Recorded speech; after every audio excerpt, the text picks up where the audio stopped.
Alright, this is going to be a quick video that I'm going to make tomorrow, but I'm just going to give you a quick teaser and show you.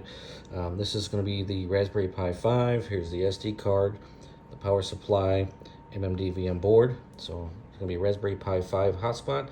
We have a dual MMDVM hat here, so it does VHF and UHF. We got the dual antennas, and the company is rsync. So this is another one here, so it's going to be for another build. I'm actually going to use this one for the build. This was an older one that I had. This one had some issues with the soldering on there, and as you can see, the antennas weren't that secure. So the brand new one, we don't have that issue. We're going to replace it.